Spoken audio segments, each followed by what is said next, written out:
Hello everyone, कैसे हैं सब लोग। स्वागत है आप सबका केमिस्ट्री ब्लॉग्स पे।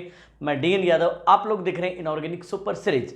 हमारा टॉपिक बेहद ज़बरदस्त, बेहद शानदार, बेहद दमदार टॉपिक चल रहा है, केमिकल बॉन्डिंग। और आज आप लोगों को मैं बेहद शानदार थ्योरी पढ़ाने वाला हूं और हमारी थ्योरी का नाम है मॉलिक्यूलर ऑर्बिटल थ्योरी, MOT, जिसे आप लोग प्यार से कहते हो। आप लोग जैसा कि जानते हो, हम लोग केमिकल बॉन्डिंग में VBT नाम की थ्योरी को पहले ही डिटेल में डिस्कस कर चुके हैं।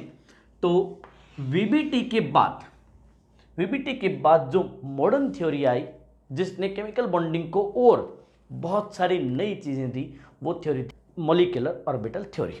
ये थ्योरी बेहद शानदार, बेहद ज़बरदस्त है। और इस थ्योरी की रिक्वायरमेंट क्यों है? इस थ्योरी की रिक्वायरमेंट इसलिए है क्योंकि बहुत सारे ऐसे क्वेश्चंस हैं लाइक O2 एक मॉलिक्यूल है, और यदि आप लोग VBT से इसे एक्सप्लेन करने की कोशिश करेंगे तो आप लोगों को इसमें अनपेड इलेक्ट्रॉन कहीं भी नज़र नहीं आएगा। बट एक्सपेरिमेंटल डेटा कहते हैं कि ये पैरामैग्नेटिक है, मतलब मैग्नेटिक फील्ड की तरफ अट्रैक्ट होता है। वाई? इसका रीज़न हमारे पास नहीं है। ऐसे ही CO+1 में बॉन्ड ऑर्डर 3.5 बॉन्ड ऑर्डर होता है। इसका आंसर भी हमारी VBT में हाइब्रिडाइजेशन में नहीं है। ऐसे ही आप लोगों का एक क्वेश्चन है कि मॉलिक्यूलर ऑर्बिटल्स क्या होते हैं, मतलब मॉलिक्यूल का इलेक्ट्रॉनिक कॉन्फ़िगरेशन कैसे बनाया जाए। अभी तक हमने एटम्स के इलेक्ट्रॉनिक कॉन्फ़िगरेशन बनाना सीखे थे, लेकिन मॉलिक्यूल्स के साथ क्या है, उनमें इलेक्ट्रॉन्स कैसे भरे जाएंगे। ऐसे हजारों क्वेश्चंस के आंसर देने के लिए हम पढ़ेंगे एक बेहद शानदार थ्योरी MOT। सबसे पहली बात, MOT एक मॉडर्न थ्योरी है, और MOT जो है वो वेल डेवलप्ड थ्योरी है, जो कि इलेक्ट्रॉन की जो अपनी श्रोडिंगर वेव इक्वेशन थी उसको यूज करते हुए डेवलप हुई है। मतलब ये लेटेस्ट एटॉमिक मॉडल पर बेस्ड है। दूसरी बात, हमारे सिलेबस में MOT का बहुत इनिशियल फेज ही है, जिसमें हम लोग diatomic molecules and ion discuss करते हैं। तो प्यारे बच्चों, हम शुरू करते हैं आज की क्लास को। बिना स्किप किए देखना, बहुत शानदार टॉपिक रहने वाला है, बहुत मज़ेदार टॉपिक रहने वाला है। इनिशियल फेज में मैं आप लोगों को अभी शुरुआत में VBT एंड MOT को कंपेयर करवा रहा हूँ, कंपेरिजन करवा रहा हूँ कि VBT एंड MOT में बेसिक डिफरेंस क्या है। यहीं से आपको MOT धीरे धीरे समझ में आने लगेगी। तो एक तरफ जो है हम लोग मॉलिक्यूलर ऑर्बिटल थ्योरी ले रहे हैं, और दूसरी तरफ जो है मैं वैलेंस बॉन्ड थ्योरी ले रहा हूँ, जो कि हम पहले ही इस चैप्टर में पढ़ चुके हैं। जैसा कि आप लोग जानते हो, VBT का पहला पोस्टुलेट जो था वो इस पर बेस्ड था कि बॉन्डिंग को इन्होंने किस बेसिस पे एक्सप्लेन किया था, ओवरलैपिंग कॉन्सेप्ट पे इन्होंने एक्सप्लेन किया था। उन्होंने ये कहा था कि एक एटॉमिक ऑर्बिटल, एक एटम का जो ऑर्बिटल है, जब बॉन्डिंग होती है तो ये ऑर्बिटल्स एक दूसरे के साथ मिक्स होते हैं, and this mixing is called overlapping, and this overlapping give you new bond formation. इसका मतलब कुछ ऐसा था, यदि आप समझो तो, कि ये एक न्यूक्लियस के सराउंडिंग एक इलेक्ट्रॉन क्लाउड था। ऑर्बिटल का मतलब आप लोग समझते हो, जहां पर finding probability of electron maximum हो। अब जब ये दोनों न्यूक्लियस एक दूसरे के कांटेक्ट में आए तो एक ऐसा एरिया जनरेट हुआ जहां पर इन दोनों इलेक्ट्रॉन की फाइंडिंग प्रोबेबिलिटी ज़्यादा थी, और इन दोनों न्यूक्लियस के बीच में ये एरिया था। ऑब्वियसली इन दोनों को अट्रैक्ट करेगा। लेकिन तब हम लोग जो कॉन्सेप्ट पढ़ते थे वो ओवरलैपिंग एंड हाइब्रिडाइजेशन कॉन्सेप्ट पढ़ते थे। तब हम लोगों ने पढ़ा था हाइब्रिडाइजेशन कॉन्सेप्ट। तो फर्स्ट हमने ओवरलैपिंग से समझाया था, दूसरा हमने समझाया था कि कुछ नियरली सेम एनर्जी के, ध्यान से देखना, ये ऑर्बिटल्स हैं, नियरली सेम एनर्जी के ऑर्बिटल्स हैं। दूसरी बात, ये ऑर्बिटल्स किसके हैं? एक ही एटम के हैं। ऑर्बिटल्स ऑफ एन एटम, है ना, give mixing, and this mixing is called hybridization. तो इससे रिजल्टेंट ऐसे हाइब्रिड ऑर्बिटल बन रहे थे। ये हम लोगों ने इस प्रीवियस थ्योरी में पढ़ा था। तो प्रीवियस थ्योरी का ये कहना था कि एक एटम के ऑर्बिटल्स, हाइब्रिडाइजेशन का कॉन्सेप्ट क्या था, एक एटम के ऑर्बिटल्स जब वो सिंगल एटम था तो स्पेस में वो जैसे भी अरेंज थे, लेकिन जैसे ही वो मल्टी न्यूक्लियर स्टेज में गया, मतलब मॉलिक्यूलर स्टेज में गया, तो उनके ऑर्बिटल्स ने रीअरेंज किया, and this rearrangement is called hybridization. अब आते हैं MOT पे। अब आप लोग कहोगे तो आप लोग आपने पढ़ा रखा है, तो इसमें नया क्या है। तो यहाँ पे मॉलिक्यूलर ऑर्बिटल थ्योरी कहती है कि एक्चुअल में एटम जब अकेला होता है तो ऑर्बिटल्स होते हैं एटॉमिक ऑर्बिटल्स। जब वो एटम मोलिक्यूल बना लेता है, जब वो कंबाइन हो जाता है दूसरे एटम्स के साथ, तो वो ऑर्बिटल्स अब एटॉमिक ऑर्बिटल्स नहीं रहते, वो एकदम नए सिरे से डिफाइन किए जाने चाहिए, and the new orbitals are at molecular orbitals. तो ये थ्योरी कहती है कि एटॉमिक ऑर्बिटल्स, कौन से orbitals? Atomic orbitals of different atoms. ध्यान से देखना, यहीं से आप लोगों को डिफरेंस नजर आएगा। डिफरेंट एटम्स, उसमें क्या था? Orbitals of same atom. तो atomic orbitals of different atoms having nearly same energy. ध्यान रहे, nearly same energy and symmetry. Same energy and symmetry.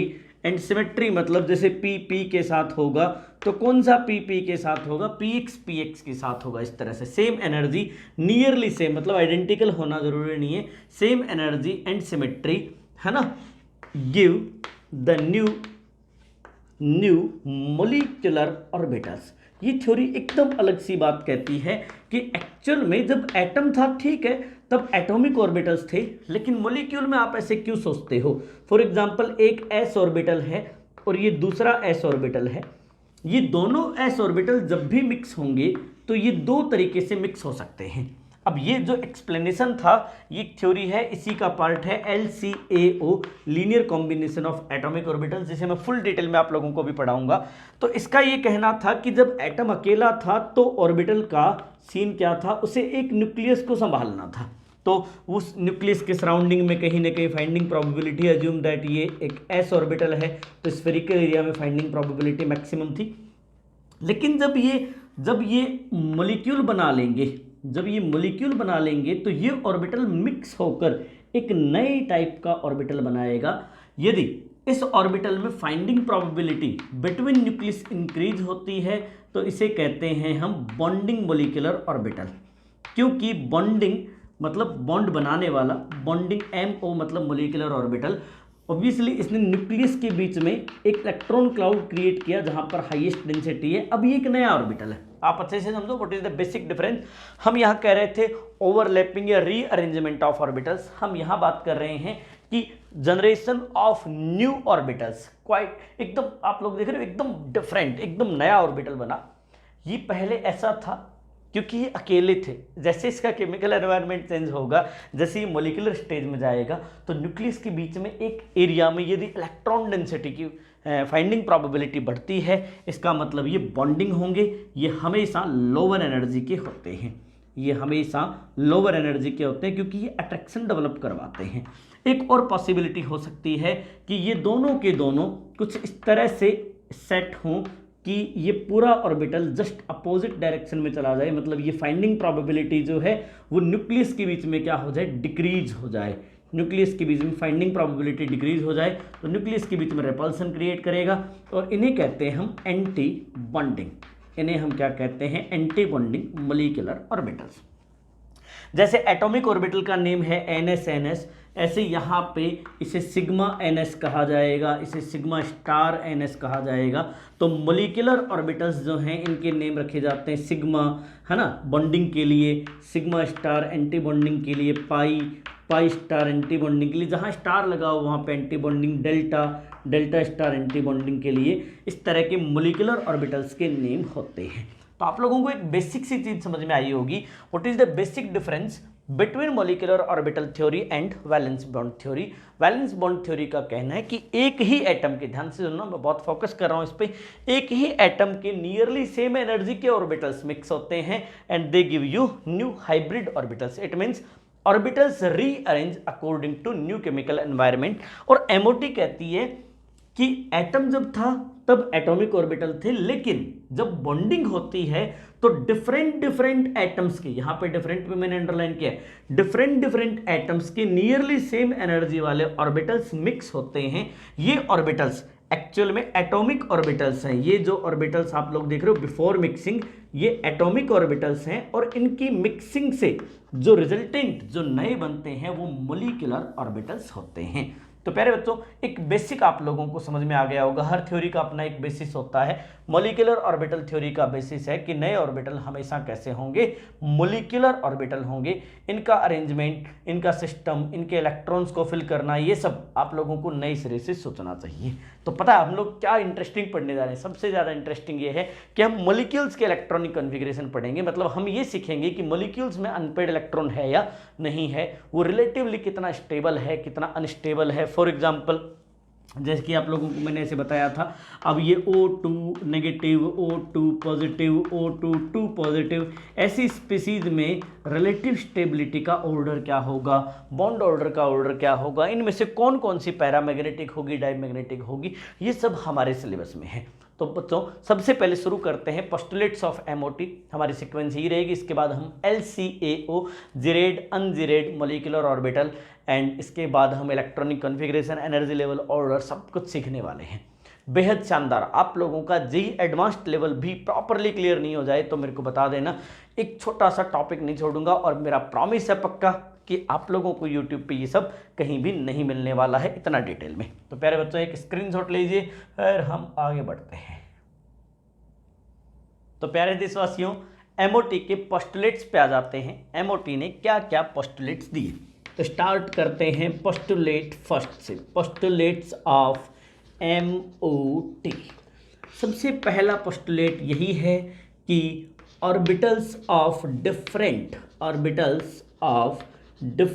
Atoms पे फोकस करिएगा बच्चों। डिफरेंट मतलब डिफरेंट, है ना। Different atoms having nearly same energy and proper orientations। अब इन दोनों का मतलब आप लोगों को सिखाया जाएगा अभी ब्रेक के बाद। तो ओरिएंटेशन, है ना, are mixed together to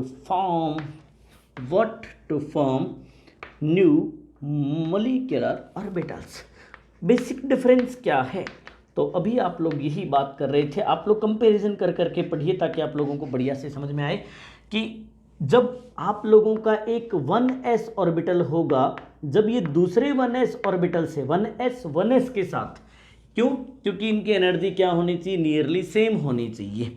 orientation, तो 1s तो स्फेरिकल होता है, s में कोई ओरिएंटेशन की प्रॉब्लम नहीं होती। अब ये दो तरह के ऑर्बिटल बनाएगा मॉलिक्यूलर ऑर्बिटल, एक बनाएगा बॉन्डिंग मॉलिक्यूलर ऑर्बिटल और एक बनाएगा ABMO, anti bonding molecular orbital. ऐसे ही यदि 2px होगा तो 2px से कंबाइन होगा, वही दो तरह के BMO ABMO ये भी बनाएगा। तो प्यारे बच्चों ध्यान से देखना कि 2px के साथ बनाएगा, में भी दोनों x जो है वो एक्सियल, मतलब दोनों जो है सेम एक्सिस पे इस तरह से हों, या फिर हो सकता है दोनों इस तरह से एक दूसरे के साथ पैरेलल हों, जैसा कि आप लोग पाई में देखते थे। तो ओरिएंटेशन का मतलब है या तो दोनों ऐसे होने चाहिए या फिर दोनों ऐसे होने चाहिए। ऐसा नहीं होना चाहिए कि एक जो है वर्टिकल हो और एक हॉरिजॉन्टल हो, मतलब एक जो है px हो और एक py हो, तो इन दोनों के बीच में किसी तरह की कोई मिक्सिंग होके मॉलिक्यूलर ऑर्बिटल नहीं बनेंगे। तो फोकस करिएगा, जैसे आप लोगों को LCAO सिखाऊंगा तो इसमें और डिटेल आ जाएगी। ओरिएंटेशन, प्रॉपर ओरिएंटेशन का मतलब यही है कि px के साथ, py के साथ। ऐसा नहीं हो सकता कि px और py मिक्स हो रहे हैं, py और pz मिक्स हो रहे हैं, ऐसा नहीं होगा।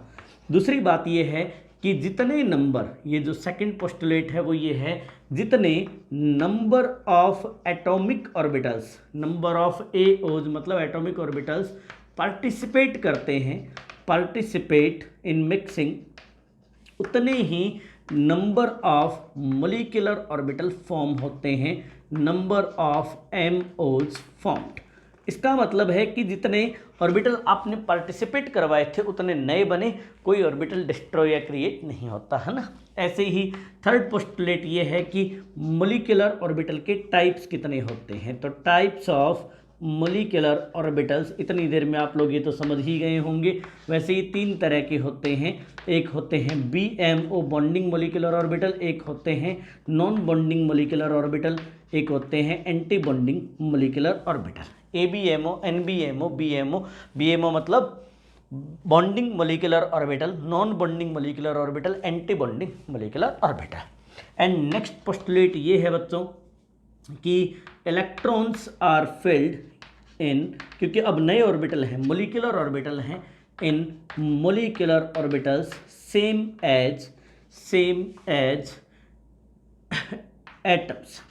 अब आप लोगों को पता है एटम्स में आप लोग जो है 3 रूल्स फॉलो करते थे। एक आप लोग यूज करते थे अफबाउ प्रिंसिपल, एक आप लोग जो है पाउलीज एक्सक्लूजन लो, एक आप लोग यूज करते थे ह्यून्स रूल ऑफ मल्टीप्लिसिटी। ये सभी के सभी रूल्स आप लोगों को मोलिकुलर ऑर्बिटल्स के इलेक्ट्रॉन्स में मोलिकुलर ऑर्बिटल्स में इलेक्ट्रॉन फिल करते टाइम भी यूज करना होगा। तो ये थे प्यारे बच्चों बेसिक से पोस्टुलेट। आप लोगों को मुझे उम्मीद है कि आप लोगों ने इन्हें नोट किया होगा। बहुत बढ़िया से आप लोग नोट्स बना सकते हो। मैं जो केमिकल बॉन्डिंग पढ़ा रहा हूँ इसके नोट्स आप लोग जो है जब भी देखोगे तो आप लोगों को ये जरूर याद आएगा कि आप चाहे नीट एस्पिरेंट हो, जेई मेन एस्पिरेंट हो, चाहे आप लोग जेई एस्पिरेंट हो, हर जगह आप लोगों को मेरे पढ़ाए हुए से कहीं भी कोई भी क्वेश्चन प्रीवियस ईयर में कहीं मिल जाए या फिर फ्यूचर में कहीं मिल जाए तो आप बताना। यहाँ तक कि आप लोगों को मैं जीरेड एंड अनजीरेड है ना, सिमेट्रिसिटी, नोडल प्लेन और बाकी सारी चीज़ें भी LCAO में पढ़ाऊंगा। इसके अलावा जो कंट्रोवर्शियल मॉलिक्यूल्स हैं CO प्लस NO हेटेरोएटॉमिक मॉलिक्यूल्स, उन सब पे भी हम डिटेल में बात करेंगे। तो प्यारे बच्चों आप लोग बिना स्किप करे वीडियो देखते रहिए, बस आप लोगों का काम हो जाएगा। उम्मीद है आप लोगों ने नोट कर लिया होगा। तो चलिए आगे बढ़ते हैं।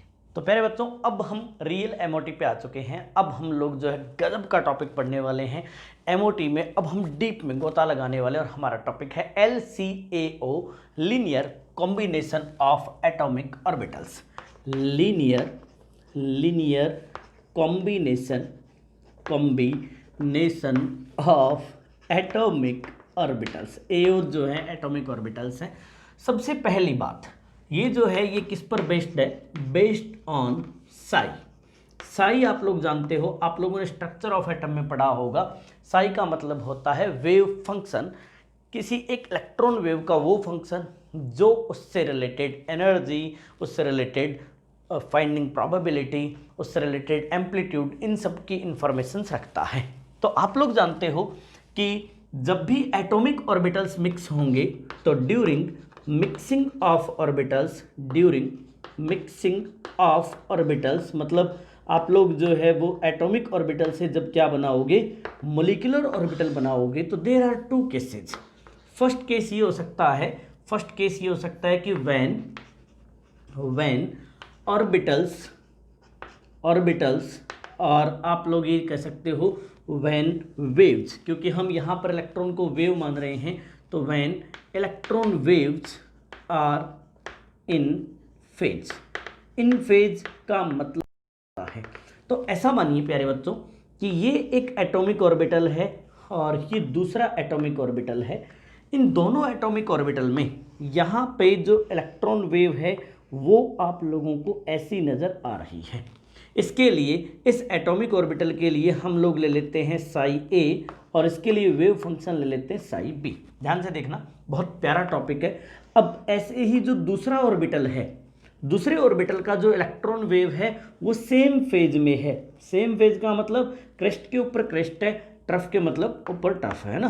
तो जहाँ पे जो क्रेस्ट है वहाँ पे क्रेस्ट है, जहाँ पे ट्रफ है वहाँ पे ट्रफ है। तो it is called waves in phase. जब भी ऐसा होता है प्यारे बच्चों, जब भी ऐसा होता है तो इस केस में एक्चुअल में होता है कॉन्स्ट्रक्टिव इंटरफेरेंस। तो इन दोनों वेव्स के बीच में कॉन्स्ट्रक्टिव इंटरफेरेंस होगा। तो कॉन्स्ट्रक्टिव इंटरफेरेंस यहाँ पे मैं CI लिख रहा हूँ। कॉन्स्ट्रक्टिव इंटरफेरेंस से जब सेम फेज में होती है तो रिजल्टेंट वेव का मैग्नीट्यूड बढ़ जाता है, बहुत ज़्यादा बड़ा हो जाता है। इसका मतलब जो नया वेव बना वो बहुत बड़ा था। इस चीज़ से अब आप लोग क्या समझे है ना, अब आप लोग कहोगे यार ये क्या वेव है ना, हमारी समझ में ही नहीं आ रही कहानी, आप बोल क्या रहे हो। मैं बोलने की जो कोशिश कर रहा हूँ उस पर फोकस करिए कि पहले एक न्यूक्लियस यहाँ था। ध्यान से देखना, एक न्यूक्लियस यहाँ था, ये प्योर एटम्स थे, इनके बीच में कोई रिलेशन नहीं था। इसके इलेक्ट्रॉन जो है इसकी सराउंडिंग में कहीं कहीं पाए जाते थे। ये मान लेते हैं s ऑर्बिटल था और इलेक्ट्रॉन यहाँ सब जगह हुआ करते थे। ऐसे ही इस वाले में इलेक्ट्रॉन जो हैं इसके सराउंडिंग में कहीं कहीं हुआ करते थे। अब क्या हुआ इन दोनों की मिक्सिंग हुई और इन दोनों के बीच में कंस्ट्रक्टिव इंटरफेरेंस हुआ, जो हम अभी दिखा रहे थे कि ये जो हैं ये इन फेज हैं। इन फेज होने का मतलब दोनों एक दूसरे के साथ क्या हैं, एक ही फेज में है, तो इन फेज है ये। तो इन फेज के होने का मतलब ये है कि अब दोनों न्यूक्लियस जब कंबाइन होंगे, जब वो बॉन्ड बनाएंगे, तो जो नया मोलिकुलर ऑर्बिटल बनेगा ना, वो मोलिकुलर ऑर्बिटल ऐसा होगा। वो मोलिकुलर ऑर्बिटल ऐसा होगा। ऐसा होने का मतलब क्या है, एक तरह से आप ऐसा मानिए कि ऐसा होने का मतलब ये है बच्चों कि अब इन दोनों न्यूक्लियस के बीच में, इस वाले एरिया में, इस वाले जोन में फाइंडिंग प्रोबेबिलिटी बहुत बढ़ गई है। फाइंडिंग प्रोबेबिलिटी यहाँ बहुत बढ़ गई है। इसका मतलब इन दोनों न्यूक्लियस के बीच में एक इलेक्ट्रॉन क्लाउड आ गया है। इन दोनों के बीच में अब रिपल्सन नहीं होगा, ये दोनों उस क्लाउड से क्या होंगे, स्ट्रांगली अट्रैक्ट होंगे। ये दोनों के दोनों इससे स्ट्रांगली अट्रैक्ट होंगे। It is called bonding molecular orbital, क्योंकि ये सिस्टम में अट्रैक्शन फोर्स के ओवरऑल मैग्नीट्यूड को इंक्रीज करते हैं, इसलिए इनकी एनर्जी डिक्रीज हो जाती है। आप लोग भी जानते हो जो जितना स्टेबल है उतने लोअर एनर्जी का होता है। अब साई के बेसिस पे देखा जाए तो आप लोग ऐसे लिख सकते हो कि एक साई क्या था, ए था, और एक साई क्या था, बी। तो एक्चुअल में ये दोनों ऐड हुए और इसका रिजल्टेंट जो मिला, मान लेते हैं हमें फाई मिला। रिजल्टेंट जो मिला वो फाई मिला। आप लोग जानते हो कि फाई या साई की खुद की कोई सिग्निफिकेंस नहीं होती, लेकिन इसका स्क्वायर जो है वो फाइंडिंग प्रोबेबिलिटी को रिप्रेजेंट करता है। So phi square just equals to square of psi A and psi B, which is psi A square plus psi B square plus 2 psi A psi B. प्यारे बच्चों, यदि आप लोग ध्यान से देखोगे ना तो आप लोगों को खुद समझ में आ जाएगा कि यदि हम psi A and psi B को सेपरेटली स्क्वायर करते, मतलब इसके इलेक्ट्रॉन की finding probability psi A square है और इसकी फाइंडिंग प्रोबेबिलिटी क्या है, साई बी स्क्वायर, तो इस एरिया में हमारा रिजल्ट आना चाहिए था केवल psi A square and psi B square. लेकिन एक्चुअल में रिजल्ट हमें क्या मिला, एक्चुअल में हमें मिला 2 psi A plus 2 A psi A psi B. मतलब ये extra amount of finding probability है। मतलब ये प्रूव करता है कि यहाँ पर फाइंडिंग प्रोबेबिलिटी मिक्सिंग जितनी ही नहीं है कि ये मिक्स हो गया साई ए स्क्वायर, ये मिक्स हो गया साई बी स्क्वायर, ये उससे भी 2 साई ए साई बी ज़्यादा है। इसका मतलब एक्चुअल में पूरे के पूरे इलेक्ट्रॉन जो है सेंटर्ड हो गए हैं इस एरिया में, and it is the actual bonding molecular orbital. एक बार फिर से रिवाइज करा देता हूँ। जब भी दो एटॉमिक ऑर्बिटल्स मिक्स होते हैं, these are atomic orbitals having psi A and psi B wave function. ये एटॉमिक ऑर्बिटल्स जब मिक्स होते हैं, यदि ये इन फेज हो तो रिजल्टेंट वेव का एम्पलीट्यूड बहुत बड़ा होता है। इस चीज़ का मतलब ये है कि जब भी ऑर्बिटल्स मिक्स होंगे तो दोनों न्यूक्लियस के बीच के एरिया में इलेक्ट्रॉन फाइंडिंग प्रोबेबिलिटी बहुत बढ़ जाएगी। जितना हम एक्सपेक्ट कर रहे थे Sai A square Sai B square की एडिशन, इससे भी extra 2 psi A psi B, इतना एक्स्ट्रा अमाउंट यहाँ पे आ जाएगा। इसका मतलब बॉन्डिंग मोलिकुलर ऑर्बिटल में न्यूक्लियस के बीच में इतनी अच्छे से इलेक्ट्रॉन डेंसिटी डेवलप होती है कि वो दोनों न्यूक्लियस स्ट्रांगली एक दूसरे से बॉन्ड बनाते हैं, दोनों जुड़े हुए रहते हैं उस क्लाउड से। It is called first type of molecular orbital known as BMO, bonding molecular orbital. Screenshot लीजिए, फिर हम इसका जस्ट अपोजिट पढ़ते हैं, एंटी बॉन्डिंग कैसे बनता है। तो प्यारे बच्चों, सेकंड वाला जो अपना है उसमें when the waves are out of phase। इस बार इन फेज नहीं है, वो आउट ऑफ फेज है। ये PHASE है बच्चों, फेज, आउट ऑफ फेज। इसका मतलब इस बार एक ऑर्बिटल जो है उसकी वेव ऐसी है जिसका क्रेस्ट एंड ट्रफ आप लोगों को दिख रहा होगा, इट इज साई ए। और जो दूसरा आप लोग जो इसके साथ ऐड करने की कोशिश कर रहे थे, बेसिकली उसका फेज जस्ट अपोजिट है। इसके क्रेस्ट की जगह उसका ट्रफ है और उसके ट्रफ की जगह उसका क्रेस्ट है। तो इसका जो वेव फंक्शन है साई ए और इसका साई बी, तो इनका रिजल्टेंट जो है वो क्या होगा, इसका रिजल्टेंट होगा डिस्ट्रक्टिव इंटरफेरेंस। और डिस्ट्रक्टिव इंटरफेरेंस मतलब आप लोगों का जो मैग्नीट्यूड मिलेगा, जो एम्पलीट्यूड मिलेगा नई का वेव का, वो बहुत कम होगा। It is called destructive interference. ये डिस्ट्रक्टिव इंटरफेरेंस है बच्चों, जहाँ पे दोनों एक दूसरे को डिस्ट्रॉय कर देती है। इसका मतलब यदि हम फाई डैश कैलकुलेट करें, इसे फाई डैश के नाम दे देते हैं, तो ये होगा साई ए माइनस साई बी, दोनों एक दूसरे को सब्ट्रैक्ट करते हैं। यदि आप लोग फाई डैश स्क्वायर लेंगे, फाई डैश स्क्वायर जो कि रियली, देखो मैं आप लोगों ने स्ट्रक्चर ऑफ एटम में पढ़ा होगा कि साई की खुद की, ये तो एक फंक्शन है ना मैथमेटिकल, तो इसकी कोई सिग्निफिकेंस नहीं है। जब आप इसका स्क्वायर करते हो तो ये आप लोगों को फाइंडिंग प्रोबेबिलिटी देता है, तो हम भी यहाँ पे स्क्वायर कर रहे हैं, तो ये हो जाएगा psi A square minus psi B square plus and minus 2 psi A psi B. कुल मिला के यहाँ पे आप लोगों को एक चीज़ नज़र आ रही होगी कि ये क्या करता है, ये माइनस करता है फाइंडिंग प्रोबेबिलिटी को। माइनस करने का सेंस क्या है? इसका सेंस ये है कि पहले इस न्यूक्लियस का अपना कोई ऑर्बिटल था और ये एटॉमिक ऑर्बिटल था, ये ऐसे हालात में था। ऐसे ही दूसरा एक एटम इससे जो कि फ्री था, उसका भी एक एटॉमिक ऑर्बिटल था और इनके हालात ऐसे थे। लेकिन इन्होंने क्या किया, बॉन्डिंग की, लेकिन इन्होंने डिस्ट्रक्टिव इंटरफेरेंस किया। इस वजह से डिस्ट्रक्टिव इंटरफेरेंस करने की वजह से एक्चुअल में इन दोनों न्यूक्लियस से जस्ट अपोजिट डायरेक्शन में, जस्ट अपोजिट डायरेक्शन में, मतलब न्यूक्लियस के जो बिटवीन पार्ट था ना, वहाँ पे आप लोगों को कुछ नज़र नहीं आ रहा होगा, वहाँ से वैकेंट हो गया, मतलब फाइंडिंग प्रोबेबिलिटी इन न्यूक्लियस से जस्ट अपोजिट डायरेक्शन में चली गई।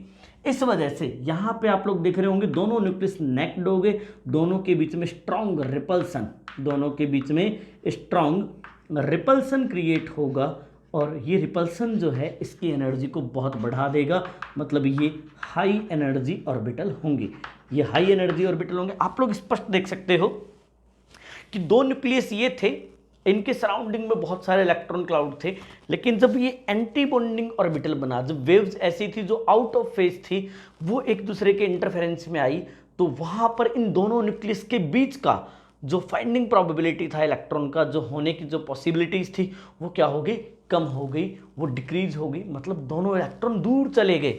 इसका मतलब इन दोनों न्यूक्लियस को क्या कर दिया इन्होंने, नेक्ट कर दिया, दोनों न्यूक्लियस एक दूसरे से क्या कर रहे हैं, रिपेल कर रहे हैं। तो ऑब्वियसली यहाँ जो बनाना ये कौन सा था, ये था एंटी बॉन्डिंग। जब भी इससे बनेगा तो वो कौन सा होगा, एंटी बॉन्डिंग मॉलिक्यूलर ऑर्बिटल होगा, और ये हमेशा सिस्टम को डिस्टेबिलाइज करता है, ये हमेशा क्या करता है, इस एटॉमिक मॉलिक्यूलर सिस्टम को डिस्टेबिलाइज करता है। तो प्यारे बच्चों, इसका मतलब हमने सीखा कि दो तरह के मॉलिक्यूलर ऑर्बिटल बनते हैं। एक बनता है BMO, जिसमें दो न्यूक्लियस के बीच की फाइंडिंग प्रोबेबिलिटी इंक्रीज होती है। दूसरा बनता है ABMO, जिसमें दो न्यूक्लियस के बीच की फाइंडिंग प्रोबेबिलिटी डिक्रीज होती है।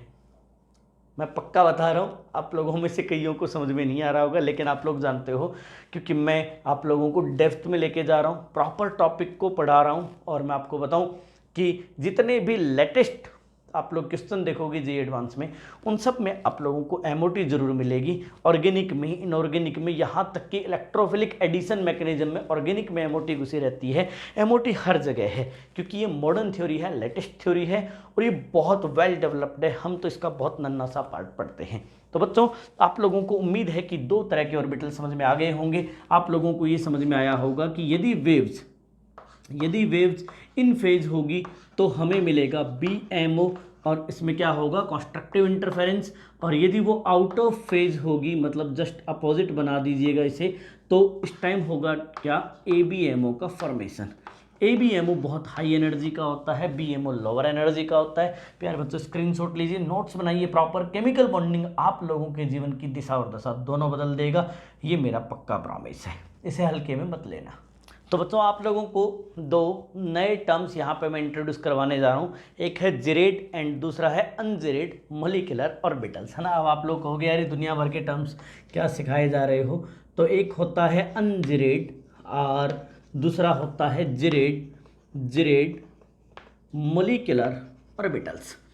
देखिए प्यारे बच्चों, मॉलिक्यूलर ऑर्बिटल्स हम बहुत सारे बनाना सीखेंगे अभी, लेकिन यहाँ पर दो टर्म जेई एडवांस में यूज़ किए जाते हैं, जेई मेंस में यूज़ किए जाते हैं, नीट में इनका कोई खास रोल नहीं है। इसे हम जी से रिप्रेजेंट करेंगे, इसे हम यू से रिप्रेजेंट करेंगे। जिरेड का मतलब होता है सिमेट्रिक, जिरेड का मतलब क्या होता है, सिमेट्रिक, और अनजिरेड का मतलब होता है अनसिमेट्रिक। तो प्यारे बच्चों, बस इतना सा ही मतलब है अब आप लोगों को ये सिमेट्रिसिटी एंड अनसिमेट्रिसिटी कैसे देखनी है ये आप लोगों को अभी जस्ट मैं बताऊंगा जब मैं आप लोगों को मिक्सिंग सिखाना शुरू करूंगा। तो स्टार्ट कर रहा हूं मैं 1s मिक्सिंग। इसी में ये अनजिरेड एंड जिरेड एंड जो नोडल प्लेन्स है वो हर जगह बताने वाला हूँ। सबसे पहले 1s मिक्सिंग में हम लोग ऐसा मानते हैं बच्चों, देखो ध्यान से देखना, यहाँ मैं प्लस एंड माइनस दो साइन यूज कर रहा हूँ, plus and minus. Here plus and minus are used for the phase of wave, not for charge. तो प्यारे बच्चों ध्यान से देखना, मैं यहाँ पे एक 10 लाख रुपए का नोट लिख रहा हूँ, ध्यान से देखिएगा। Plus and minus are used for, बहुत छोटा लिख रहा हूँ मैं, यूज्ड फॉर, तो मैं बोल बोल के लिख रहा हूँ तो आप लोग लिखना चाहें तो plus and minus are used for phase of wave. जो इलेक्ट्रॉन वेव है उसकी फेज को रिप्रेजेंट करने के लिए है।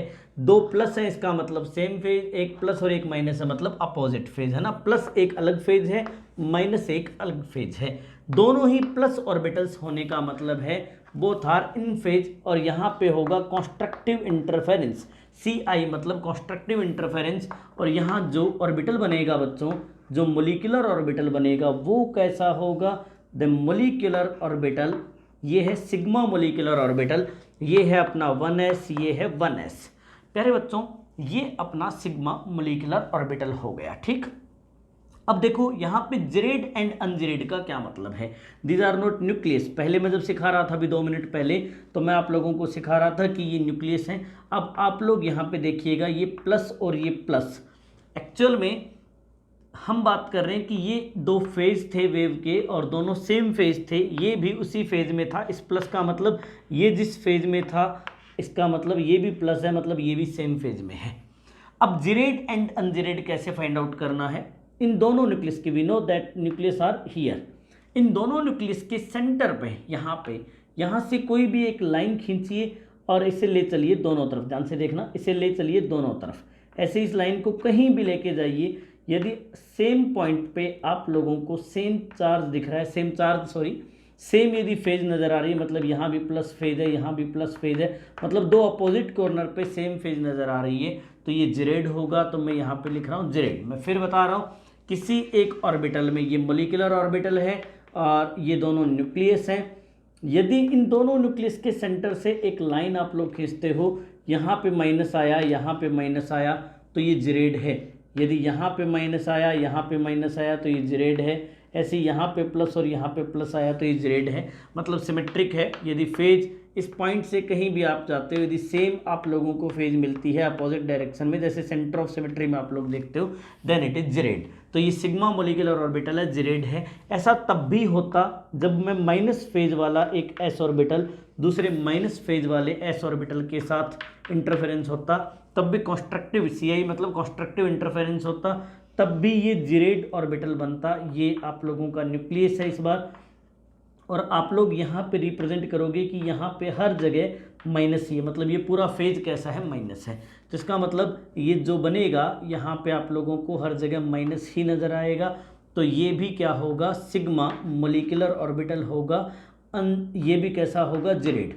इन दोनों में जीरो डिफरेंस है, इन दोनों में जीरो डिफरेंस है। क्यों? क्योंकि इस वाले में फेज ये है और इस वाले में फेज ये है, लेकिन इन दोनों की फेज तो सेम है ना। ध्यान से देखना, कहीं आप लोग कंफ्यूज हो जाओ कि ये प्लस प्लस वाला ऑर्बिटल अलग होगा, माइनस माइनस वाला ऑर्बिटल अलग होगा। देखो वेव है ना, तो वेव ऐसे भी तो हो सकती है और वेव ऐसे भी हो सकती है, क्योंकि ये और ये दो ऑर्बिटल जो मिक्स हो रहे हैं ना, उनकी फेज सेम है। ये और ये ऑर्बिटल मिक्स हो रहे हैं ना, इनकी फेज सेम है। इन दोनों ही केस में कौन से मोलिकुलर ऑर्बिटल बनेंगे, सिग्मा एमओ। सिग्मा मतलब स्टार नहीं लगा हुआ, इसका मतलब ये BMO है। तो आप लोग चाहें तो सिग्मा एमओ लिख सकते हो, आप लोग चाहें तो सिग्मा BMO लिख सकते हो। तो कुल मिला के आप लोगों को समझ में आया होगा, उम्मीद है। नहीं भी आया होगा तो थोड़ा सा पैसेंजर को एक और एग्जाम्पल देखो। अब मैंने एक 1s ऑर्बिटल लिया प्लस फेज का और दूसरा 1s ऑर्बिटल लिया मैंने माइनस फेज का। इस बार डिफरेंस देखो, एक प्लस है एक माइनस है, इसका मतलब एक जो फेज है वो ये है और दूसरा जो फेज है वो जस्ट अपोजिट है। इसका मतलब इसका जो रिजल्ट बनेगा ना वो ऐसा बनेगा, एक एक्सिस बना लो, इस एक्सिस पे यहाँ पे एक न्यूक्लियस बना लो, यहाँ पे एक न्यूक्लियस बना लो, और अब आप लोग जो है ऐसे चलो। तो आप लोग देखोगे ये न्यूक्लियस से दूर की तरफ चले गए हैं। ये प्लस फेज वाला ऑर्बिटल है, ये माइनस फेज वाला ऑर्बिटल है। एक प्लस फेज वाला है, एक माइनस फेज वाला है। यदि इस पॉइंट से किसी भी डायरेक्शन में आप लाइन खींचोगे तो यहाँ तो कुछ दिखेगा नहीं, लेकिन जैसे आप ऐसी वाली लाइन खींचोगे तो एक बार आप माइनस पे पहुँचोगे, एक बार आप प्लस पे पहुँचोगे। ये है सिग्मा स्टार ABMO। और ये कौन सा है बच्चों? ये अनजिरेड है। अनजिरेड मतलब ये एसिमेट्रिक है, क्योंकि उस सेंटर से जैसे ही आप लोग जाओगे तो वहाँ पे आप लोगों को अपोजिट फेज आप लोगों को मिलने वाली है। यहाँ पे एक और टर्म यूज करना है हमें कि इस वाले ऑर्बिटल में, इस वाले मोलिकुलर ऑर्बिटल में यदि इस वाले प्लेन से, प्लेन का मतलब है ये सामने से काटना है, इस वाले प्लेन से यदि आप लोग इसे काटोगे तो एग्जैक्टली क्या होगा, ये कट जाएगा। मतलब इस वाले प्लेन में काटना नहीं है, सॉरी, काटने वाला याद आ गया। यहाँ क्या है, इस प्लेन में इलेक्ट्रॉन होने की प्रोबेबिलिटी 0 है। तो आप लोगों ने एक नोडल टर्म पढ़ा होगा, nodal point, nodal plane, nodal axis. तो ये वो प्लेन है जिसमें फाइंडिंग प्रोबेबिलिटी 0 है। So the sigma star ABMO contains 1 nodal plane. इसमें नोडल प्लेन होने का कोई चांस नहीं है, क्योंकि हर जगह इलेक्ट्रॉन है। सेम ये माइनस और ये प्लस ले लेते तब भी वही रिजल्ट मिलता। तो उम्मीद है बच्चों आप लोगों को इतनी देर में सिर्फ इतना सा समझ में आ गया होगा कि यदि 1s मिक्सिंग होगी तो यदि दोनों ही ऑर्बिटल का साइन प्लस है या दोनों का ही माइनस है, इसका मतलब ये दोनों इन फेज है, कंस्ट्रक्टिव इंटरफेरेंस होगा, सिग्मा BMO बनेगा जो कि जिरेड है। ठीक, यदि एक प्लस है और एक माइनस है तो डिस्ट्रक्टिव इंटरफेरेंस होगा, और रिजल्ट हमें क्या मिलने वाला है, सिग्मा स्टार मतलब एंटी बॉन्डिंग मोलिकुलर ऑर्बिटल, और वो अनजिरेड होगा क्योंकि आप अलग अलग पॉइंट पे अलग अलग फेज देख रहे हो। चलिए ऐसे ही मिक्सिंग की बात करते हैं, है ना, PZ एंड PZ। तो अज्यूम दैट कि Z एक्सिस जो है, जनरली आप लोगों को Z एक्सिस जो है वो इंटर न्यूक्लियर एक्सिस मान लेते हैं। कौन सी मान लेते हैं? Inter nuclear axis. यदि Z इंटर न्यूक्लियर एक्सिस है तो फिर PZ, NPZ, 2PZ हो सकता है, 3PZ हो सकता है ना, NPZ। तो इन दोनों के बीच की मिक्सिंग हम लोग बात कर रहे हैं अब। NPZ के साथ mixing, assuming Z is the inter nuclear axis. देखो फर्स्ट पॉसिबिलिटी क्या हो सकती है बच्चों? फर्स्ट पॉसिबिलिटी ये हो सकती है कि इस बार आप लोगों के पास एक p ऑर्बिटल है, ऐसे ही दूसरा p ऑर्बिटल भी सेम एक्सिस पे है जो कि PZ है। अब यहाँ पे p ऑर्बिटल्स में प्लस एंड माइनस का मतलब क्या होता है मैं पहले ही बता चुका हूँ। ये प्लस है मान लेते हैं, ये माइनस है, ये माइनस है और ये प्लस है। यहाँ प्लस एंड माइनस का मीन्स है फेज। यदि माइनस फेज के साथ इंटरफेरेंस कर रही है तो इसका मतलब यहाँ पर जो चांसेज हैं वो क्या है बच्चों? चांसेज हैं BMO बनने के। ये वाला न्यूक्लियस है इस पॉइंट पे दूसरा न्यूक्लियस है। इन दोनों न्यूक्लियस के बीच वाले इलाके में माइनस माइनस के इंटरफेरेंस से एक बहुत ही शानदार मोलिकुलर ऑर्बिटल डेवलप होता है, कुछ ऐसे। अब ये जो प्लस है ना, ये बहुत नन्हे हो जाते हैं, इतने टुच्चे से, नन्हे से एकदम, क्योंकि अब इलेक्ट्रॉन कहाँ रह रहे हैं? न्यूक्लियस के बीच में रह रहे हैं, है ना। तो ध्यान से देखना, यहाँ पे मैं लिख रहा हूँ प्लस, यहाँ पे मैं लिख रहा हूँ प्लस, यहाँ पे मैं लिख रहा हूँ प्लस। अब बीच वाला जो पूरा इलाका है वो माइनस ही है, कहीं चले जाओ भले, पूरा का पूरा इलाका क्या है? माइनस है। अब देखिए यहाँ पे सबसे पहली बात जो बना वो क्या है? एक सिग्मा बॉन्ड है। दूसरी बात ये BMO है। क्या ये जिरेड है या अनजिरेड? तो इस वाले पॉइंट से लाइन खींचना शुरू करिए। यहाँ चले गए आप लोग, यहाँ आ गए, ऐसे ही यहाँ चले गए, यहाँ आ गए, हर जगह आप लोगों को वही माइनस नज़र आएगा, मतलब ये जिरेड है।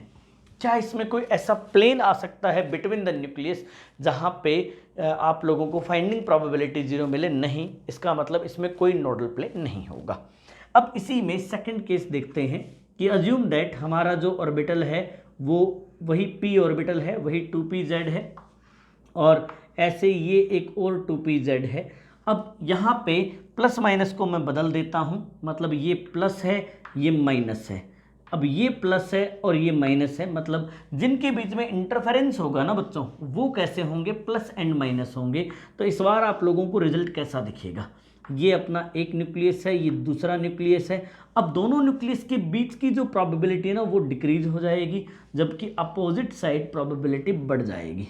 तो दोनों के बीच में जो प्रोबेबिलिटी है वो डिक्रीज हो रही है, अपोजिट डायरेक्शन में प्रोबेबिलिटी बढ़ रही है। तो ये जो नन्हे नन्हे से एरिया बने हैं मतलब इन यहाँ पे इलेक्ट्रॉन फाइंडिंग प्रोबेबिलिटी बहुत कम है। दूसरी बात आप लोग देख रहे होंगे कि ये एक माइनस है और ये कैसा है, प्लस है। तो यहाँ से जब आप लाइन खींचेंगे बच्चों तो एक तरफ मिलेगा आपको प्लस, एक तरफ मिलेगा माइनस।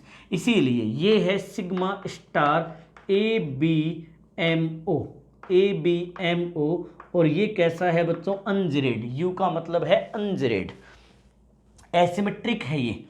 दूसरी बात, यदि आप लोग यहाँ पे नोडल प्लेन देखना चाहते हैं तो ये रहा बच्चों एक नोडल प्लेन, ये आप लोगों को दिख रहा होगा नोडल प्लेन। तो उम्मीद है आप लोगों को ये बढ़िया से समझ में आ गया होगा।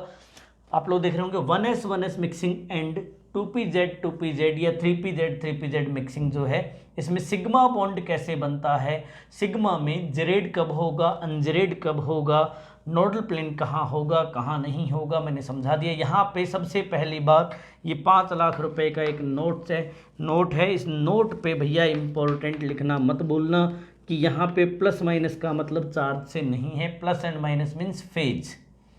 तो उम्मीद है आप लोगों ने स्क्रीनशॉट इसका ले लिया होगा। और अब हम आगे बढ़ते हैं, पाई ऑर्बिटल्स कैसे बनते हैं देखते हैं। तो चलिए बच्चों पाई पे आ जाते हैं। अब हमारा जो थर्ड है वो है कि अज्यूम दैट अपने पास NPX है और ये अनोदर NPX के साथ मिक्स हो रहा है, ठीक। 2px हो सकता है, 3px हो सकता है, etc। और मैं फिर कह रहा हूँ कि Z एक्सिस जो है ये इंटर न्यूक्लियर है। Z एक्सिस कैसी है, इंटर न्यूक्लियर एक्सिस है। तो ये न्यूक्लियर जो है इसकी स्पेलिंग सही कर लेना। तो इंटर न्यूक्लियर एक्सिस होने का मतलब ये तो Z एक्सिस है और ये है अपनी P एक्सिस। P एक्सिस पे एक Px ऑर्बिटल है, ऐसे ही एक दूसरे एटम का Px ऑर्बिटल है, तो दोनों एक दूसरे के पैरेलल होंगे। अब ये जो सेम फेज है वो एक दूसरे के कांटेक्ट में आती है, इसका मतलब इनके बीच में जो भी होगा वो कैसा होगा, कंस्ट्रक्टिव इंटरफेरेंस होगा। कंस्ट्रक्टिव इंटरफेरेंस होने की वजह से ये दोनों ऑर्बिटल जो हैं एक दूसरे के साथ मिक्स होके, मान लेते हैं ये एक न्यूक्लियस है और ये दूसरा न्यूक्लियस है, तो इन दोनों न्यूक्लियस के बीच में ये वाला जो इलाका है यहाँ पे एक ऑर्बिटल बनेगा। कैसा ऑर्बिटल बनेगा, ऐसा मानिए देखो इनकी मिक्सिंग हुई ना, तो ये दोनों मिक्स हुए, ये दोनों मिक्स हुए, तो आप लोग ऐसा मानिए कि यहाँ पे एक ऑर्बिटल ये बनेगा और एक ऑर्बिटल ये बनेगा। ये दोनों बिटवीन द न्यूक्लियस होंगे, मतलब दोनों न्यूक्लियस के बीच वाले एरिया में होंगे। ये प्लस प्लस होगा, ये माइनस माइनस होगा। ये न्यूक्लियस इंटर न्यूक्लियर एक्सिस पे नहीं होगा क्योंकि ये पाई बॉन्ड है। तो क्योंकि पार्शियल ओवरलैपिंग हो रही है ना, जैसे यदि VBT से कंपेयर करें तो वहाँ पे पार्शियल ओवरलैपिंग हो रही थी, तो ये पार्शियल मिक्सिंग हो रही है। Then it is pi BMO। क्या ये जेरेड है या अनजेरेड, तो आप लोग यहाँ से क्या करिए, यहाँ से यहाँ जाइए तो आप लोग देख रहे होंगे माइनस है, इसका सेंटर होना चाहिए ये जहाँ से आप लाइन जा रही है आपकी, और यहाँ से यहाँ आ रहे हैं तो ये क्या है, मैंने कुछ बनाने में गलती करी है शायद, ये प्लस है और ये प्लस है, ये प्लस है और ये माइनस है। ऊपर वाले दोनों प्लस थे ना, प्लस प्लस, नीचे वाले दोनों माइनस थे, माइनस माइनस, तो एक तरफ आ रहा है प्लस, एक तरफ आ रहा है माइनस, प्लस माइनस, इसका मतलब ये अनजेरेड होगा। ये कैसा होगा, अनजेरेड होगा। इसलिए कभी भी जेरेड या अनजेरेड डिफाइन करते टाइम ये मत सोचना कि ये BMO या ABMO के साथ ये कोई भी हो सकता है, आप लोगों को हर बार डिफाइन करना है। क्या इसमें कोई नोडल प्लेन होगा, नहीं।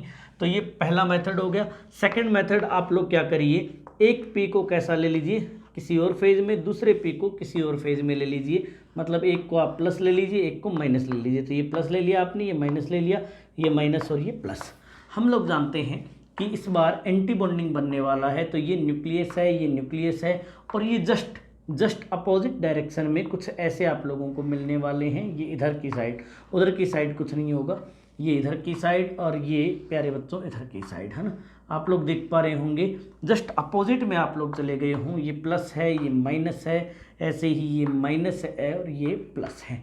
प्यारे बच्चों उम्मीद है आप लोगों को ये बात भी समझ में आ गई होगी। अब यहाँ पे आप लोग देख रहे होंगे ये एग्जैक्टली एक नोडल प्लेन है, ये एग्जैक्टली एक नोडल प्लेन है, और ये दूसरा नोडल प्लेन है, इसमें भी इलेक्ट्रॉन फाइंडिंग प्रोबेबिलिटी 0 है, तो ये एक नोडल प्लेन है। प्यारे बच्चों ऐसा प्लेन जस्ट ऊपर वाले में भी है, यदि आप लोग देख पा रहे हो तो ये वाला यहाँ पे नोडल प्लेन है। शायद मैंने बताया होगा गलती से कि इसमें नोडल प्लेन नहीं है, इसमें भी नोडल प्लेन है। क्या ये जेरेड है या अनजेरेड है? तो हमें दिख रहा है कि यहाँ पे कहीं चले जाओ सब सेम ही है। तो ये जो पाई स्टार है, ये पाई स्टार ABMO है, ये एक्चुअल में कैसा है? जेरेड है। तो देखो आप लोग ऐसे भी जा सकते हो, इससे पूरी डिस्टेंस पे जाओगे माइनस, और ज़्यादा डिस्टेंस पे आओगे माइनस, इससे किसी भी डिस्टेंस पे जाओगे ये प्लस आएगा, फिर यहाँ पे प्लस आएगा, इसलिए जेरेड है, सिमेट्रिक है। तो उम्मीद है प्यारे बच्चों आप लोगों को काफ़ी कुछ समझ में आया होगा। मैंने LCAO linear combination of atomic orbitals को पूरा डिटेल में आप लोगों को पढ़ाया है।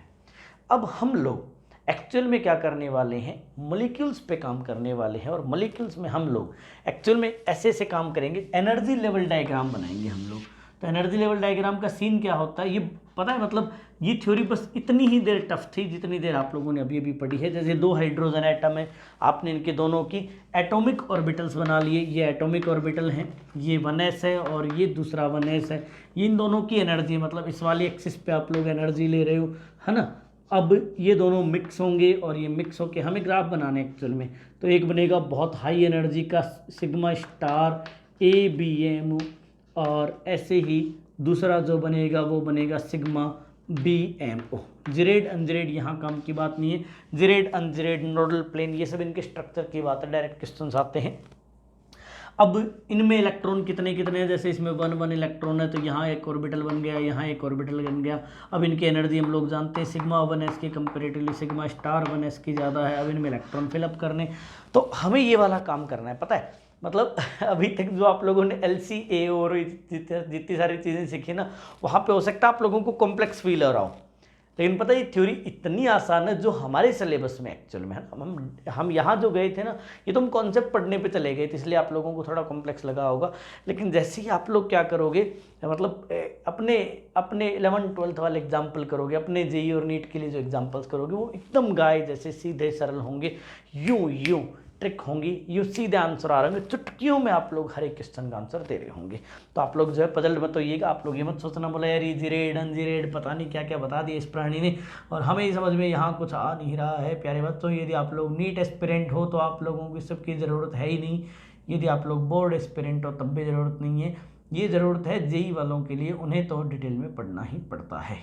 तो प्यारे बच्चों बढ़ते हैं आगे और करते हैं एग्जाम्पल्स। तो चलिए प्यारे बच्चों एग्जाम्पल खेलते हैं। सबसे प्यारे छोटे से बहुत ही नन्हे वाले एग्जाम्पल से शुरू करते हैं, H2 मॉलिक्यूल से। हमें तो मॉलिक्यूल्स पढ़ने हैं, तो यहाँ पे आप लोग जितना भी अभी तक पढ़ चुके हो उसी को यूज़ करते हुए सबसे पहले हाइड्रोजन का इलेक्ट्रॉनिक कॉन्फ़िगरेशन बनाइए 1s1। अब आप लोगों को बनाना है एनर्जी डायग्राम। एनर्जी डायग्राम मतलब ग्राफ एक तरह से। अब आप लोगों को कैसे एनर्जी डायग्राम बनाना है, देखो बच्चों, सराउंडिंग में दो तरफ आप लोगों को लेने हैं एटम, मतलब यहाँ ले लेना है एक हाइड्रोजन एटम, यहाँ ले लेना है दूसरा हाइड्रोजन एटम, बीच में इनसे टू मॉलिक्यूल। ठीक, जहाँ आप लोग हाइड्रोजन ले रहे हो उन्हें कहते हैं एटॉमिक ऑर्बिटल्स, क्योंकि ये एटम है तो इनके एटॉमिक ऑर्बिटल्स। और जहाँ आपने मॉलिक्यूल लिया है वहाँ हम लेंगे MOs, मतलब मोमोज, मतलब मोलिकुलर ऑर्बिटल्स। ठीक बच्चों, अब 1s1 यहाँ पे क्योंकि दोनों एटम सेम है तो दोनों एटॉमिक ऑर्बिटल्स की एनर्जी भी सेम होगी, आइडेंटिकल होगी। अब यहाँ पे ये जो एटॉमिक ऑर्बिटल हैं ये पहले एटॉमिक ऑर्बिटल थे, इनमें एक एक इलेक्ट्रॉन थे, लेकिन अब ये मिक्स हो जाएंगे। यही तो हमने MOT में पढ़ा है कि ये मिक्स होके दो तरह के मोलिकुलर ऑर्बिटल बनाते हैं, और ये जो दो तरह के मोलिकुलर ऑर्बिटल बनाते हैं उसमें से एक बनता है BMO, और उसे कहते हैं सिग्मा 1s, पर्टिकुलर नेम लिखेंगे सिग्मा 1s। और ऐसे ही एक बनता है सिग्मा स्टार 1s। अभी यही तो सीखे हम लोगों ने, क्या सीखा भैया? हमने सीखा कि ये जो बेचारे हैं 1s जब कंस्ट्रक्टिव इंटरफेरेंस करेंगे तो BMO बनेगा, डिस्ट्रक्टिव इंटरफेरेंस करेंगे तो क्या बनेगा? ABMO बनेगा। क्योंकि कितने ऑर्बिटल ने पार्टिसिपेट किया? 2 ऑर्बिटल ने, तो कितने रिजल्टेंट ऑर्बिटल बनेंगे? 2। तो 2 एटॉमिक ऑर्बिटल मिलकर इन्होंने 2 मॉलिक्यूलर ऑर्बिटल बनाए। अब मुद्दे की बात ये कि आप लोगों ने पोस्टुलेट्स में पढ़ा था कि जैसे आप लोग एटम्स में इलेक्ट्रॉनिक कॉन्फ़िगरेशन बनाते आए हैं वैसे यहाँ पे मॉलिक्यूल्स में इलेक्ट्रॉनिक कॉन्फ़िगरेशन बनाना है ना, तो बना देते। देखो दोनों तरफ एटम्स में इलेक्ट्रॉन काउंट करो, आप लोगों को टोटल इलेक्ट्रॉन कितने मिले? 2। अब पता है आप लोगों को कैसे सोचना है? आप लोगों को ऐसे सोचना है कि सबसे पहले आप लोगों को दो ऑर्बिटल मिले, एक मिला सिग्मा 1s और एक मिला सिग्मा स्टार 1s। इन दोनों की एनर्जी का ऑर्डर क्या है? तो इन दोनों की एनर्जी का ऑर्डर आप लोगों को नज़र आ रहा होगा। हम लोगों ने अकॉर्डिंग टू अबव प्रिंसिपल पढ़ा है कि जिसकी एनर्जी कम हो उसमें पहले इलेक्ट्रॉन भरे जाएं, ठीक, फिर बाद में जब वो फिल हो जाए तो हायर एनर्जी वाले पे चले जाओ। यदि सेम एनर्जी के ऑर्बिटल्स हैं तब अपन हिंड्स रूल ऑफ मल्टीप्लिसिटी लगाते हैं, मतलब मैक्सिमम अनपेयर्ड भरते हैं, क्योंकि सेम एनर्जी के तो ऑर्बिटल ही नहीं। तो सबसे पहले 1s में इलेक्ट्रॉन भरे जाने चाहिए। अब बताओ कितने इलेक्ट्रॉन हैं हमारे पास? तो हमारे पास है 2 इलेक्ट्रॉन्स। एक ऑर्बिटल में कितने इलेक्ट्रॉन भरे जाते हैं? 2। तो वह सिग्मा 1s में कितने इलेक्ट्रॉन भर देते हैं? 2। सिग्मा स्टार 1s क्या रहेगा? वैकेंट। इसका मतलब यहाँ पे इलेक्ट्रॉन बना दीजिए और पाउली एक्सक्लूजन लॉ को फॉलो करना मत भूलना। दोनों इलेक्ट्रॉन्स का स्पिन क्या रखना बच्चों? अपोजिट। ठीक, हमने पढ़ा था पाउलीज एक्सक्लूजन लॉ में कि हमेशा स्पिन कैसा रहना चाहिए? अपोजिट रहना चाहिए। एक यहाँ पे एक बेहद राज की बात आप लोगों को बता देता हूँ कि हमेशा ये एसिमेट्रिक कर्व होते हैं, ये हमेशा ही एसिमेट्रिक कर्व होते हैं। मतलब आप लोग जब भी आप लोग देखोगे तो ये वाला रेशियो हमेशा हायर रेशियो होता है, मतलब जो इंक्रीज होता है ना एनर्जी का वो हायर होता है, जबकि जो डिक्रीज होता है ये लोअर होता है। इसका रीज़न ये है कि यहाँ पर जैसे ही ABMO बनता है दोनों न्यूक्लियस के बीच की इलेक्ट्रॉन डेंसिटी खत्म हो जाती है, नेक्ड हो जाते हैं, उनका रिपल्सन बहुत ज़्यादा एनर्जी क्रिएट करता है। तो ये एसिमेट्रिक कर्व होते हैं। ये तो ऐसे मुद्दे की बात नहीं थी, मतलब राज की बात थी, इसलिए बता दिया आप लोगों को। अब देखिए, अब आप लोगों को इतनी देर की बात समझ में आ गई होगी। ये आसान है, दोनों तरफ से टोटल इलेक्ट्रॉन काउंट करो, यहाँ भरना शुरू करो। दोनों पे 3 होते तो पहले 2 इसमें फिल होता, फिर 1 इसमें आ जाता, दोनों में मिला के 1 होता तो 1 यहाँ आ जाता। ऐसे सिंपल सा आप लोगों को करना है। तो शुरुआत करते हैं वेरी फर्स्ट थिंग से, the electronic configuration of H2 molecule. तो बच्चों बजाओ ताली, सबसे पहली बार आप लोग जीवन में मोलिक्यूल का इलेक्ट्रॉनिक कॉन्फ़िगरेशन बना रहे हो। अब तक आप लोग एटम्स का इलेक्ट्रॉनिक कॉन्फ़िगरेशन बनाए हो। तो H2 के लिए इलेक्ट्रॉनिक कॉन्फ़िगरेशन होगा सिग्मा 1s2, सिग्मा स्टार में कोई इलेक्ट्रॉन नहीं है। It is the electronic configuration of molecule. सबसे पहले चेक करते हैं क्या H2 मोलिक्यूल एग्जिस्ट करेगा। तो इसके लिए हम यहाँ पे बात करेंगे बॉन्ड ऑर्डर। मैं पूरा लिख देता हूँ, आप लोग भी क्या याद रखोगे, कोई मिला था। बॉन्ड ऑर्डर फाइंड आउट करने का तरीका क्या है? हम लोग पहले क्या करते हैं, बॉन्डिंग वाले टोटल इलेक्ट्रॉन काउंट कर लेते हैं। हम लोग ऐसा मानते हैं कि 2 इलेक्ट्रॉन से एक बॉन्ड बनता है। बॉन्डिंग वाले इलेक्ट्रॉन क्या करते हैं? बॉन्ड बनाते हैं। एंटी बॉन्डिंग वाले बॉन्ड का विरोध करते हैं, अपोज करते हैं। तो सबसे पहले हम लिखेंगे electrons present in BMO minus electrons present in ABMO और डिवाइडेड बाई क्या कर देंगे हम 2। ऐसे बॉन्ड ऑर्डर निकालते हैं। इलेक्ट्रॉन्स प्लस एंटी मतलब present in bonding molecular orbital minus electrons present in anti bonding molecular orbitals. इस वाले हाइड्रोजन के लिए बॉन्ड ऑर्डर कितना होना चाहिए? तो अब आप लोग देख रहे होंगे यहाँ पे 2 इलेक्ट्रॉन हैं और ABMO में कितने इलेक्ट्रॉन है? 0। तो डिवाइडेड बाई 2 मतलब बॉन्ड ऑर्डर 1। इसका मतलब हाइड्रोजन एंड हाइड्रोजन के बीच में सिंगल बॉन्ड होगा। हाइड्रोजन एंड हाइड्रोजन के बीच में क्या होगा? सिंगल बॉन्ड होगा। थर्ड थिंग, मैग्नेटिक प्रॉपर्टीज कैसी होनी चाहिए? तो प्यारे बच्चों, मैग्नेटिक प्रॉपर्टीज़ में आप लोगों ने कभी पढ़ा होगा जीवन में कि म्यू इक्वल्स टू होता है √n+2 Bohr magneton, where n represent the unpaired number of electrons. n represent the unpaired electrons, है ना, नंबर ऑफ अनपेयर्ड इलेक्ट्रॉन्स। प्यारे बच्चों ध्यान से देखना, एक अनपेयर्ड इलेक्ट्रॉन एक स्मॉल मैग्नेट की तरह बिहेव करता है और उसका अपना एक मैग्नेटिक फील्ड क्रिएट होता है। उसकी डायरेक्शन उसकी स्पिन की डायरेक्शन पे डिपेंड करती है। जैसी पेयर अप होता है तो दोनों का स्पिन अपोजिट होता है, दोनों सेम अमाउंट में सेम मैग्नीट्यूड का मैग्नेटिक फील्ड क्रिएट करते हैं, वो कैंसिल आउट कर देते हैं। तो इसका मतलब जो अनपेयर्ड इलेक्ट्रॉन रखता है वो सब्सटेंस एक पर्टिकुलर मैग्नेटिक फील्ड रखेगा अपना और वो किसी भी एक्सटर्नल मैग्नेटिक फील्ड की तरफ अट्रैक्ट होगा। It is called paramagnetism. यदि अनपेयर्ड इलेक्ट्रॉन एब्सेंट हैं तो सब्सटेंस डायमैग्नेटिक होगा और वो एक्सटर्नल मैग्नेटिक फील्ड से रिपेल होगा। हमारे इस मॉलिक्यूल के इलेक्ट्रॉनिक कॉन्फ़िगरेशन पे फोकस किया जाए तो हमें यहाँ पे कोई अनपेयर्ड इलेक्ट्रॉन नहीं दिख रहा, नो अनपेयर्ड इलेक्ट्रॉन, यहाँ पे कोई भी अनपेयर्ड इलेक्ट्रॉन नहीं है प्यारे बच्चों।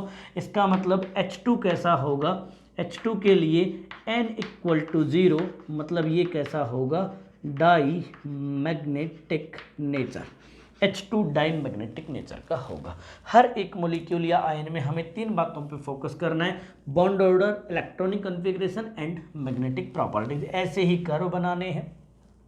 आप लोग इसका एक स्क्रीनशॉट ले लीजिए, फिर इसी में 2-4 मॉडिफिकेशन करके दिखाता हूँ आप लोगों को। देखिए प्यारे बच्चों, यदि यही H2 जो है इसमें एक मॉडिफिकेशन कर दिया जाता है ना, तो मैं बना देता इसे मान लो H2+1, तो क्या चेंज आ जाता, चेंज ये आ जाता कि एक हाइड्रोजन को आपको प्लस लेना पड़ता, जिसका 1s कैसा हो जाता, 0 हो जाता। तो 1s 0 हो जाता। अब 1s 0 हो जाता तो टोटल इलेक्ट्रॉन कितने हो जाते, 1। अब यदि टोटल इलेक्ट्रॉन 1 हो जाते तो आप लोग देख रहे होंगे ये 1s क्या हो जाता बच्चों, 1 हो जाता। ठीक, जैसे ये 1s 1 होता तो इसका इलेक्ट्रॉनिक कॉन्फ़िगरेशन, अब H2+1 का कॉन्फ़िगरेशन बना रहे हो आप लोग, ये 1 हो जाता। ठीक, बॉन्ड ऑर्डर कितना हो जाता, 2 - 0 की बजाय 1 - 0 कर दो, और 1 - 0 मतलब हाफ हो जाता। तो जब H2+1 होता बच्चों तो ये बॉन्ड कैसा होता, पार्शियल होता। पार्शियल मतलब यहाँ पे dot dot dot half bond होता। क्या ये पैरामैग्नेटिक होता है या डाईमैग्नेटिक, तो इसमें अनपेयर्ड इलेक्ट्रॉन 1 होता। 1 होते ये कैसा हो जाता बच्चों, ये हो जाता पैरामैग्नेटिक, मतलब ये मैग्नेटिक फील्ड की तरफ अट्रैक्ट होता। ठीक है बच्चों, तो ऐसे जो है H2+1, H2-1 सभी सॉल्व किए जा सकते हैं। अब मान लो कि आप लोगों को एग्जाम्पल मिला H2-1, ध्यान से देखना, मैं इतने से एरिया में इसको 1 सेकंड में सॉल्व कर दूंगा, कितना आसान है ये मिला। H2- के बारे में क्या ख्याल है, मैं जानता हूँ H2- में 2 एटम होंगे, एक होगा H- और एक होगा सिंपल H। H- मतलब 1s2 और सिंपल H का मतलब 1s1। अब मेरे को कुछ नहीं करना, एक तरफ 2 इलेक्ट्रॉन बनाने ये H- वाले, और एक तरफ क्या करना है, एक इलेक्ट्रॉन बनाना हाइड्रोजन वाला, इन दोनों को मिक्स कर दो। अब आप लोग जानते हो एक ऑर्बिटल ये रहा, एक ऑर्बिटल ये रहा। अब आपके पास टोटल इलेक्ट्रॉन कितने हो गए, 3, तो 1 2 3 है ना। अब आप इसका कॉन्फ़िगरेशन बना दो, तो इसका कॉन्फ़िगरेशन आप लोग क्या बनाओगे बच्चों, sigma 1s2 sigma star 1s1। ठीक, जब आप बॉन्ड ऑर्डर बनाओगे तो आप लोग बॉन्ड ऑर्डर कैसे बनाओगे, 2 - 1 डिवाइडेड बाई 2 = 1/2 हाफ। अब ये पैरामैग्नेटिक हो गया डाईमैग्नेटिक, तो n = 1 दिख रहा है यहाँ पे, तो ये कैसा होगा, पैरामैग्नेटिक होगा। कितना आसान इन सबको सॉल्व करना, कितना ज़्यादा आसान है। ठीक, तो इतनी बात आप लोगों को समझ में आ गई होगी। इसका एक स्क्रीनशॉट लीजिए, फिर इन सभी आयंस को, हाइड्रोजन वाले आयंस को कंपेयर करके देखते हैं इनका कंपेरिजन कैसे होगा। अब प्यारे बच्चों यूँ मान लो कि क्वेश्चन आए कि H2 H2+1 H2-1, मतलब ये स्पीसीज आ गई H2 H2+1 H2-1 है ना। इन सबको अरेंज कर दो, arrange the following in relative stability, इन्हें रिलेटिव स्टेबिलिटी के ऑर्डर में अरेंज कर दो। ऐसे कोई क्वेश्चन आ जाए कि बताओ H2 क्या एग्जिस्ट करेगा, है ना, तो आप लोगों को पता होगा या नहीं पता होगा, तो मैं बता दूं कि ये जो है ये एग्जिस्ट नहीं करता है। तो ये एग्जिस्ट क्यों नहीं करता, तो इन दोनों क्वेश्चंस को सॉल्व करते हैं। सबसे पहला H2 पॉजिटिव H2 नेगेटिव। देखो बहुत आसान तरीके से काम करना है। H2 मतलब 2 हाइड्रोजन एटम है और दोनों का कॉन्फ़िगरेशन है 1s1 1s1। 1s1 1s1 की मिक्सिंग से 2 बनेंगे, हम जानते हैं, एक बनेगा सिग्मा 1s और एक बनेगा सिग्मा स्टार 1s। अब क्योंकि दोनों के पास मिलाकर टोटल 2 इलेक्ट्रॉन है तो सिग्मा 1s2 में 2 इलेक्ट्रॉन फिल कर दो। अब इसका बॉन्ड ऑर्डर हो जाएगा 2 - 0 डिवाइडेड बाई 2 = 1 n = 0, ये डाईमैग्नेटिक होगा। सेकंड मॉलिक्यूल सॉल्व करना है, तो सेकंड मॉलिक्यूल आप लोगों को सॉल्व करना है H2+1। एक इलेक्ट्रॉन इसमें से कम कर दो, क्योंकि एक होगा सिंपल हाइड्रोजन एटम, एक होगा हाइड्रोजन +1, तो इसका कॉन्फ़िगरेशन 1s1, इसका कॉन्फ़िगरेशन 1s0, दोनों मिलकर वही आप लोगों को क्या देंगे, सिग्मा 1s और sigma star 1s। Sigma 1s इन दोनों में मिला के टोटल इलेक्ट्रॉन काउंट कर लो, यहाँ से 2 इलेक्ट्रॉन है क्या, सॉरी 1 इलेक्ट्रॉन है, 1 इसमें फिल कर दो। अब आप लोग देख रहे होंगे 1 minus 0 divided by 2, 1/2 bond order, n equal to 1, ये पैरामैग्नेटिक है। अब थर्ड पे आ जाओ। थर्ड आप लोग देख रहे होंगे कि इस बार है H2 1 नेगेटिव। हम लोग जानते हैं इसमें एक H नेगेटिव होगा, एक H न्यूट्रल होगा, एक में 1s2 होगा, एक में 1s1 होगा। इनसे दो बनेंगे, एक बनेगा सिग्मा 1s, एक बनेगा sigma star 1s, sigma 1s2 and 1 electron. मतलब यही ना, इसमें 2 इलेक्ट्रॉन फिल कर दो, इसमें 1 इलेक्ट्रॉन फिल कर दो। ठीक, अब इसका जो आपका बॉन्ड ऑर्डर आएगा 2 - 1 डिवाइडेड बाई 2, तो बॉन्ड ऑर्डर आ गया हाफ, वही का वही, और अनपेड इलेक्ट्रॉन आ गया 1। तो देखो, यदि आप बॉन्ड ऑर्डर से, यदि आप ऐसा सोचोगे कि यार जितना ज़्यादा बॉन्ड ऑर्डर उतना ज़्यादा स्टेबल, तो इससे बॉन्ड ऑर्डर आया 1, इससे आया हाफ और इससे आया हाफ। तो इससे आप लोगों को इतना तो मिल गया कि H2 is much more stable then H2 negative and H2 positive. अब यहाँ पे मैं एक स्पेशल बात लिख रहा हूँ, नोट कर रहा हूँ, ध्यान से देखिएगा कि यहाँ पे मैं एक नोट लिख रहा हूँ। ये यहाँ पे स्पेस कम है, इधर लिख देते हैं। तो यहाँ पे एक नोट लिख रहा हूँ, बहुत महंगा नोट है, 2000 का नोट है भैया, ध्यान से लिखिएगा। तो नोट ये है बच्चों कि electrons in ABMO destabilise the molecule, क्योंकि वहाँ पर हायर एनर्जी है। तो प्यारे बच्चों, यदि आप H2 negative and H2 positive में से फोकस करेंगे तो H2 नेगेटिव में आप लोगों को इलेक्ट्रॉन कहाँ मिल जाएगा, सिग्मा स्टार में ABMO में मिल जाएगा। इसमें ऐसा इलेक्ट्रॉन नहीं है। इसका मतलब यदि दोनों का बॉन्ड ऑर्डर सेम है, तो यदि बॉन्ड ऑर्डर सेम नहीं है तो बॉन्ड ऑर्डर से कंपेयर करना, first use bond order, after this H2 positive and H2 negative, क्योंकि दोनों का बॉन्ड ऑर्डर सेम है, लेकिन H2 पॉजिटिव में कोई भी इलेक्ट्रॉन कहाँ नहीं है प्यारे बच्चों, एंटी बॉन्डिंग में नहीं है, H2 नेगेटिव में वो है। क्या H2 नेगेटिव एग्जिस्ट करेगा? क्वेश्चन नंबर 2 का आंसर दे देते हैं, H2 नेगेटिव। देखो, 2 हाइड्रोजन है, इधर भी हाइड्रोजन नेगेटिव, इधर भी हाइड्रोजन नेगेटिव। अब इनसे जो बनेंगे, आप लोग भी जानते हो कि ये भी 1s2 है, ये भी 1s2 है, तो यहाँ पे भी क्या आएंगे, 2 इलेक्ट्रॉन, यहाँ पे भी क्या आएंगे, 2 इलेक्ट्रॉन।